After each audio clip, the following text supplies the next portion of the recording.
I joined the Navy in November 2020, so I wasn't actually serving during the ban.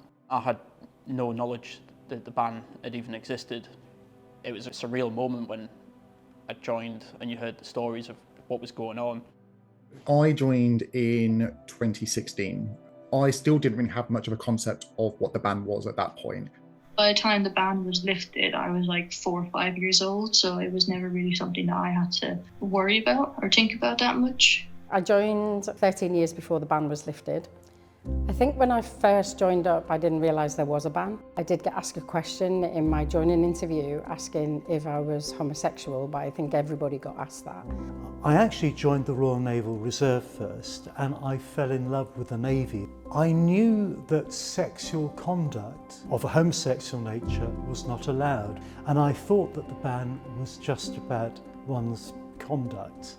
I didn't have any concerns about being LGBTQ joining up because I didn't realise I was at that time. I had been attracted to both male and females. The way I dealt with it, I suppose, was that I suppressed my feelings and I threw my energies and interests into sport.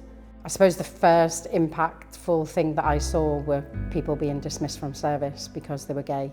I didn't realise until several years into my service, on opening a report about one of our sailors who happened to have told a friend confidentially that he thought he might be gay. It was at that point I realised this isn't about what I do, this is actually about what I am. And that for me was a pretty traumatic moment. Reading the Lord Everton report, it hit quite close to the heart. We're able to serve now and we don't even have to think about what could happen. To the level that some of our veterans have had to experience. We couldn't imagine coming into work and having to be interviewed by like special investigations because of your sexuality. It's not one of those that you would be able to comprehend.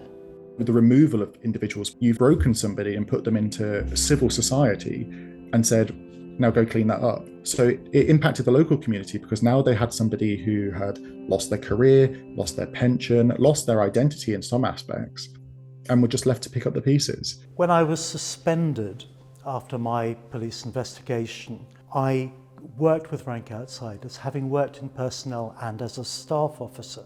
Rank Outsiders was founded in the early 90s and it was set up to provide advice and to support to people who'd been investigated and dismissed. Then we changed. We continued with all our welfare work, but we added campaigning and we added the legal action to what we were doing with the support of other organisations as well. And that campaign was in the media, debating in public. We wanted to try and change hearts and minds. And crucially, we needed to have a legal action to have the courts say that the ban was unlawful. When the ban was lifted in January 2000, I was incredibly proud we'd managed to achieve this change. I watched the armed forces change gradually after that. So thinking back to what Duncan and other LGBT veterans and organisations have done to be able to join the military as I am, without any question, without any concerns, without any fear of what I was walking into, there's never going to be enough to say thank you for what they did for that. I think in my almost 4 decades of service, I've seen lots of social change, but the biggest one has been through the LGBT lens. Joining up, not really knowing who I was, but realising that people could lose their careers because of who they were attracted to fast forward to 2000 when the ban was lifted, things started to become more inclusive and more accepting. To fast forward again to the present day, we're in a position where we celebrate people. But I do think that we shouldn't be complacent. We've still got work to do. We're not perfect, but we're in a much better place than when I joined back in the 1980s. I think one of the proudest moments for myself in the Royal Navy will have been last year.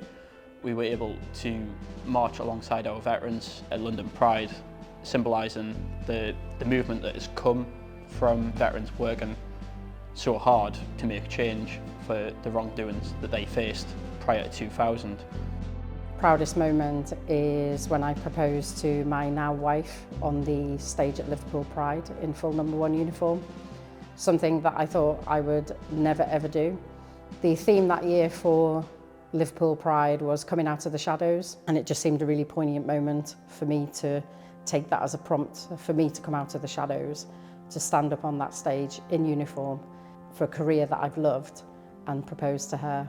I did get down on one knee, she cried, I cried, and then we realised that there was thousands of people watching us as well. So that was a bit mad. Goodness, I've been to many prides, but my absolute favourite was in London Pride, seeing the armed forces and the Navy march in Pride. That for me was an incredibly proud and poignant moment. So it's really important for veterans to apply for the restorative measures that the government have outlined following the Lord Efferton report. So veterans can apply for, firstly, Lord Apology, the Prime Minister's Apology, Certificate of Service, reissuing of Berry, as well as a number of other things where a lot more information can be found on the government website. I think it's important for those veterans who were dismissed to feel that they are part of the service family once more. For me, it was a cathartic and important part of my recovery from the separation from a service that I'd loved.